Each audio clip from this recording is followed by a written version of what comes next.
and use it in my sample. Oh, beautiful. Now, you've done this before? Kumar showed me how to do it at the Masterchef house. Okay. But I think I might need a refresher. Okay, so just grab me a bowl. That way. Okay, the back, the blunt.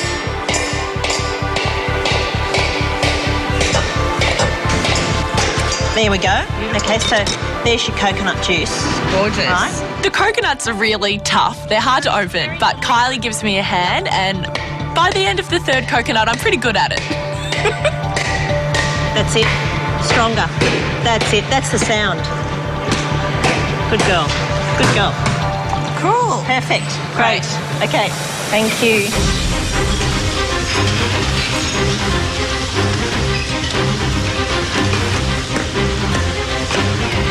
This is your big moment, but 1 hour's gone already, 2 hours to go.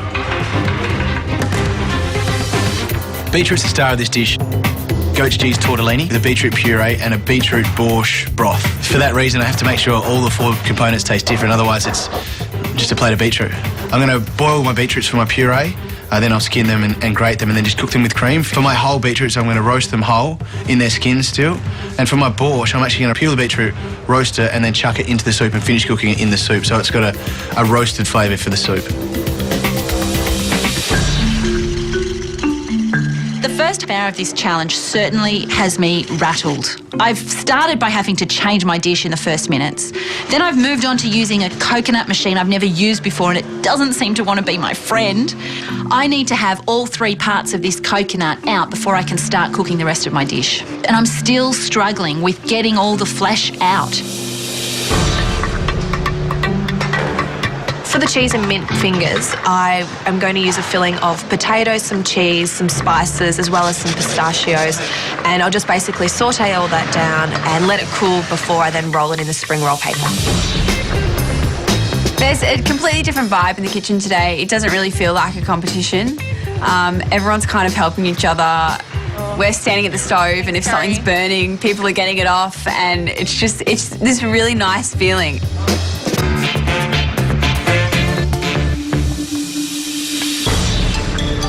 Once I have all the ingredients together to make this clear soup, the next step is to put it into the slowly simmering water. And so the kombu, the shallots, the chili, the mirin, the tamari, the dried mushrooms, it all goes into the water to just slowly sort of infuse gently.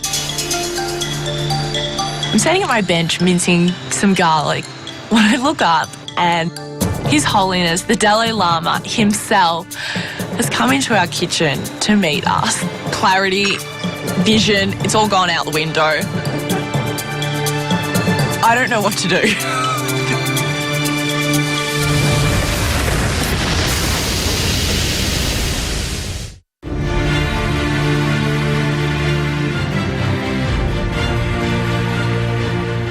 I'm standing at my bench mincing some garlic. Okay, so we're going to meet the 7 contestants.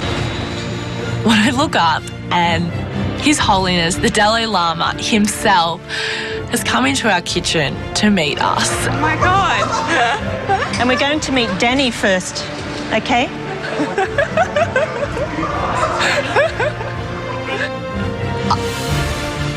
I don't know what to do. Carly, it's nice to meet you. Spices. What is it?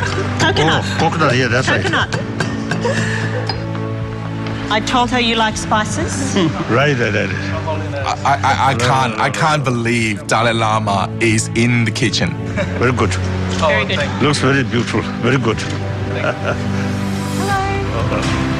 Ellie is making you an Italian dish today. Oh.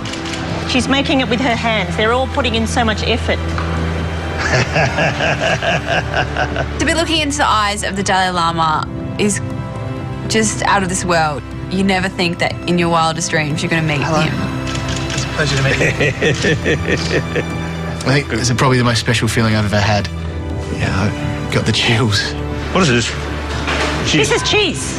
Yes, you like cheese, don't you? Yes. This is a special moment. Who gets to stand next to the Dalai Lama and have him watch over the food that you're cooking and hold your hand and offer you a peanut? Hello, it's a pleasure to meet you. Oh, thank you. Me, I got to. Only when food touch tongue, then I can judge Oh, yeah. how much you I'm glad it's not ready yet. Thank you.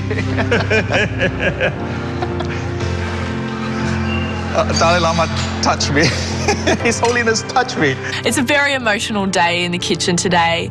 I think everyone's being touched in their own way and is dealing with the emotional side of it in their own way as well. There's quite a few tears, but it's not tears of unhappiness, it's tears of joy.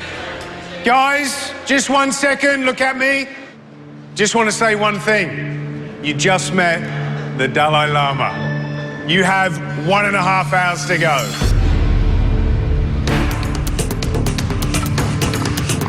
For the Buddha's delight, it is a simple stir fry. The complicated part is definitely the wrapping, because the bean curd sheets are so thin. If you're not careful, you will burst instantly.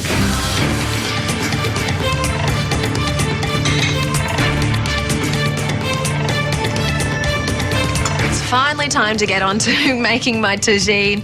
I chop up my pumpkin, I prepare my chickpeas as well as get some onion going. I've already got my roasted spices so I can just throw them all in together, get it into the oven for about 20 minutes or so before I pour the water in. I'm making my gnocchi. We have to cook for 8 people, so I do need a fair amount of gnocchi. I'm not exactly 100% about the quantities that I should have, but I'm just gonna wing it.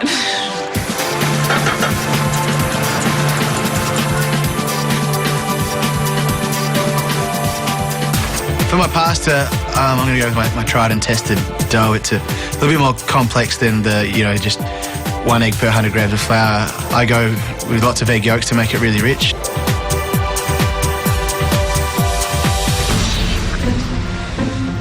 It's always the case when we have a longer challenge that you sort of dawdle your way through the first few hours and then it gets to the last hour and there's so much to do.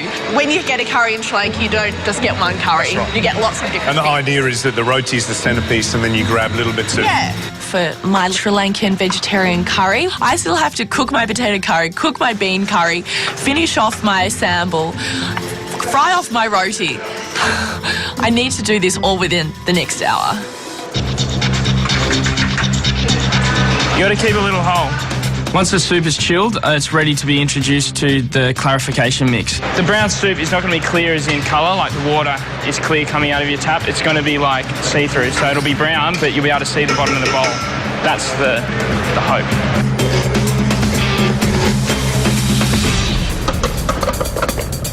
Time is a-ticking, 45 minutes to go, time to get it together.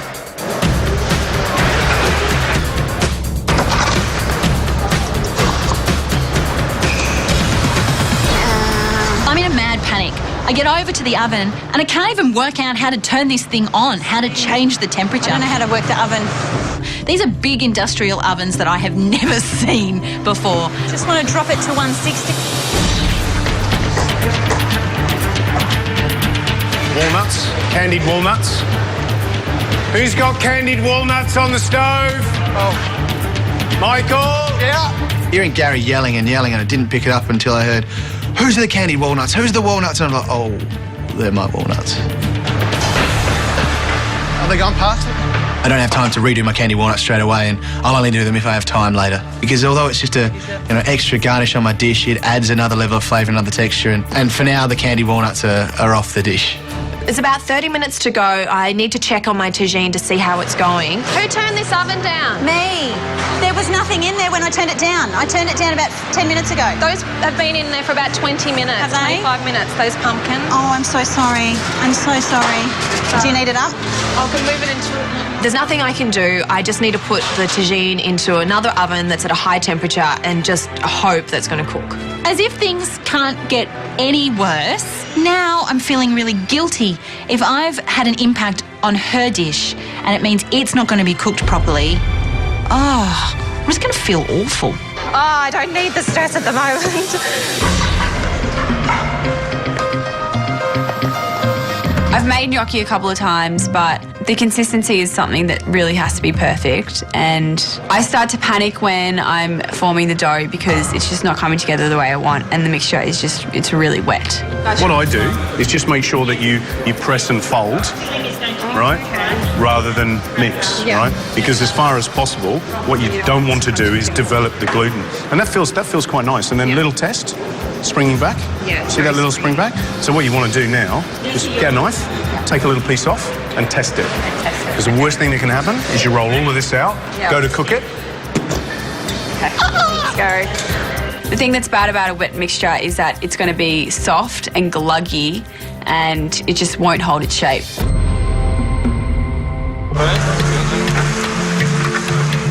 Working around the communal stovetop, I can tell that stress levels are rising rapidly. I can see that there's cream and milk overboiling. Kate's running around like headless chook. Michael's forgotten about his walnuts. My beans, they're cooking, but I need to run around the kitchen and do other stuff. It's getting pretty hectic. Half an hour to go and they've been inspired, but now we're getting down to the business end. Not long to go, panic set in, things are going wrong. Yeah, there's a few of them in a world of pain. Yep. Ali's one of them. I'll be perfectly honest with you, I don't know what she's been doing. She's made a gnocchi which she's going to roll and fill, but rather than getting all the filling ready to go, so it's got a spoon in it, and set yourself up nicely, sieve the potatoes, make the gnocchi, start filling it and cooking, she's made the gnocchi mixture and just let it sit there. Now what's happened is all the water is coming out of the potato, it's getting wetter.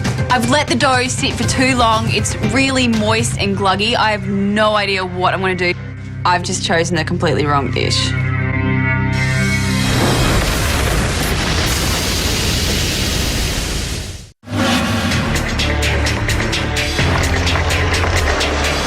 Not long to go, panic set in, things are going wrong. My gnocchi is too moist, and I know that if I put it in water, it's going to fall apart. A good technique is to wrap the gnocchi in a tea towel, and this makes sure that it cooks the whole way through. For me, I just want to offer the Dalai Lama something, and I don't care what it is, but at this stage, it's not looking good.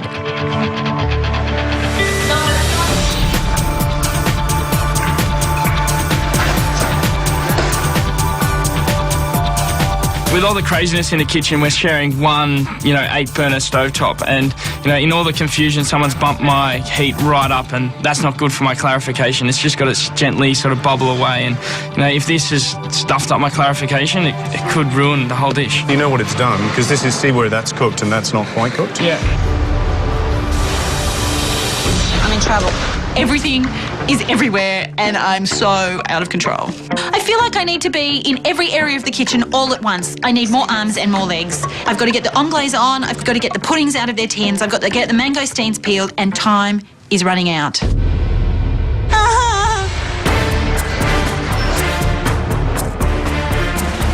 This is your big moment. Lunch is nearly ready to serve. 15 minutes to go. I'm just finishing my tortellini, and after the disaster of my first batch of candied walnuts, I have just enough time to redo my candied walnuts. I still really have a long list of things I need to do. I'm not letting this beat me. This is how you make roti. I want to present His Holiness the Dalai Lama an absolutely beautiful lunch, and I'm determined to do it.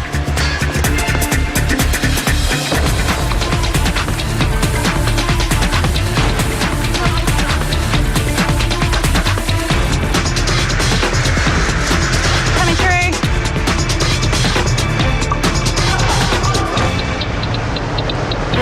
Guys, time to kick it up. Remember, you cannot be late for the Dalai Lama. Come on, guys, you've only got 5 minutes to go. When I take the gnocchi out of the pot and I realise that it's just mush and that it's not cooking, I just want to run away. I want to seriously just run away.